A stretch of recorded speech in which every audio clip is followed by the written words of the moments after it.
தரும் நாயகனே,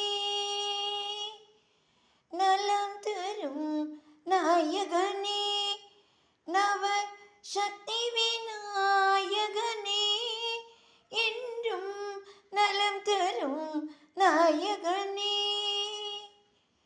நிலம் நீர் வழி நெருப்பு வானம், நிலம் நீர் வழி நெருப்பு வானம், அனைத்துக்கும் காரணனே, என்றும் நலம் தரும் நாயகனே, நவ சக்தி விநாயகனே, என்றும் நலம் தரும் நாயகனே. ஆவணி சதுர்த்தியில் உன் பிறப்பு, அந்த அறுபடை உந்தன் உடன் பிறப்பு. ஆவணி சதுர்த்தியில் உன் பிறப்பு, அந்த அறுபடை உந்தன் உடன் பிறப்பு.